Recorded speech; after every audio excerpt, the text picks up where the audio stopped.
തലസ്ഥാനം പിടിച്ചു കഴിഞ്ഞാൽ, അതായത് തിരുവനന്തപുരം പിടിച്ചു കഴിഞ്ഞാൽ കേരളത്തിലെ ഭരണം നേടാം. കാലാകാലങ്ങളായി നിലനിൽക്കുന്ന വിശ്വാസമാണത്. തിരുവനന്തപുരത്ത് ഭൂരിപക്ഷം നേടുന്ന കക്ഷി കേരള ഭരണം നേടും. കഴിഞ്ഞ തവണ തിരുവനന്തപുരത്ത് LDF നടത്തിയത് പടയോട്ടം തന്നെയാണ്. 14-ൽ 13 നിയോജക മണ്ഡലങ്ങളും LDF നേടി. കോവളം മാത്രമാണ് UDFന് അനുകൂലമായി നിന്നത്. ഇത്തവണ 14-ൽ 14 നേടാനുള്ള ശ്രമത്തിലാണ് LDF. കോവളവും LDF പിടിച്ചെടുത്തു കഴിഞ്ഞു. കോവളത്ത് സാധാരണ മത്സരിക്കുന്നത് RJD ആണ്. നീലലോഹിതദാസൻ നാടാരാണ് കഴിഞ്ഞ തവണ മത്സരിച്ച് ആ സീറ്റ് നഷ്ടപ്പെടുത്തിയത്.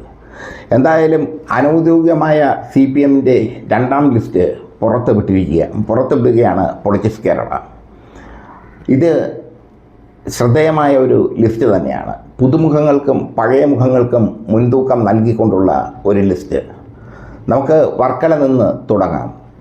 വർക്കല B. ജോയ് തന്നെയാണ് വീണ്ടും സ്ഥാനാർത്ഥിയാകുന്നത്. തിരുവനന്തപുരം ജില്ലാ സെക്രട്ടറിയാണ് B. ജോയ്. B. ജോയ്ക്ക് പകരം A. സമ്പത്തിനെ സ്ഥാനാർത്ഥിയാക്കാൻ തീരുമാനിച്ചിരുന്നു. പക്ഷേ ജയസാധ്യത B. ജോയ്ക്കാണെന്ന് CPM നേതൃത്വം തിരിച്ചറിയുന്നു.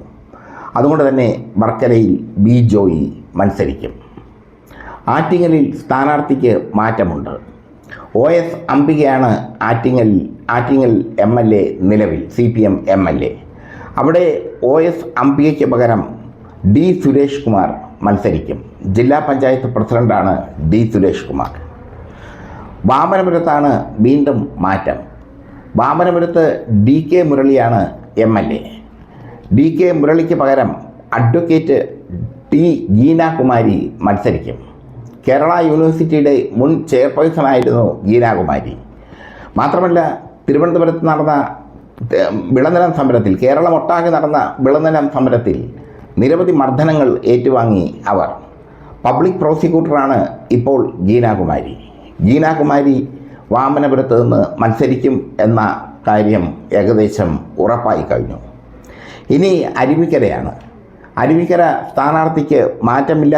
G. സ്റ്റീഫൻ തന്നെ മത്സരിക്കും. ചിറയൻകീഴ് CPIയുടെ മണ്ഡലമാണ് ചിറയൻകീഴ്. B. ശശി തുടർച്ചയായി ജയിക്കുന്ന ചിറയൻകീഴിൽ ഇത്തവണ മത്സരിക്കുന്നത് മനോജ് B. ഇടമനയാണ്. CPIയുടെ യുവ നേതാവായ മനോജ് B. ഇടമന. ഇനി കഴക്കൂട്ടമാണ്. കഴക്കൂട്ടത്ത് CPM സ്ഥാനാർത്ഥിക്ക് മാറ്റമില്ല. കടകംപള്ളി സുരേന്ദ്രൻ തന്നെ മത്സരിക്കും. കാട്ടാക്കടയും മാറ്റമില്ല. IB സതീഷ് തന്നെ മത്സരിക്കും. പാറശാല CK ഹരീന്ദ്രൻ വീണ്ടും മത്സരിക്കും CPMന് വേണ്ടി. നെയ്യാറ്റിൻകര ആൻസലൻ വീണ്ടും CPMന് വേണ്ടി മത്സരിക്കും. തിരുവനന്തപുരം സെൻട്രൽ തർക്കത്തിൽ കിടക്കുന്ന മണ്ഡലമാണ്. അവിടെ ഘടകകക്ഷിയായ ജനാധിപത്യ കേരള കോൺഗ്രസിലെ ആന്റണി രാജ് തന്നെ മത്സരിക്കണമെന്ന് അവർ വാദിക്കുമ്പോൾ CPM ആ സീറ്റ് ഏറ്റെടുക്കാനുള്ള സാധ്യത വളരെ കൂടുതലാണ്. CPM ആ സീറ്റ് ഏറ്റെടുത്തില്ലെങ്കിൽ ആന്റണി രാജ് തന്നെ അവിടെ മത്സരിക്കും. കോവളം സീറ്റ് CPM ഏറ്റെടുക്കുമെന്ന സൂചന ശക്തമായി കഴിഞ്ഞു. അങ്ങനെ ഏറ്റെടുക്കുന്ന സാഹചര്യത്തിൽ രണ്ട് പേരാണ് മുന്നോട്ട് വന്നിരിക്കുന്നത്. ഒന്ന് KF സുനിൽകുമാർ, CPMൻ്റെ ജില്ലാ കമ്മിറ്റി അംഗം. 2 PS ഹരികുമാർ, കോവളത്തെ മുൻ ഏരിയ കമ്മിറ്റി സെക്രട്ടറി. ഈ 2 പേരിൽ ഒരാൾ കോവളത്ത് നിന്ന് മത്സരിക്കും. RJDക്കാണ് സീറ്റെങ്കിൽ RJD സീറ്റിന് വേണ്ടി കടുംപിടുത്തം പിടിക്കുന്ന സാഹചര്യം വന്നാൽ കോവളം സുരേഷ്, RJDയുടെ സംസ്ഥാന സെക്രട്ടറിയായ കോവളം സുരേഷാകും അവിടെ സ്ഥാനാർത്ഥിയാവുക. നെടുമങ്ങാട് മാറ്റമില്ല. GR അനിൽ. വട്ടിയൂർക്കാവ് മാറ്റമില്ല. VK പ്രശാന്ത്.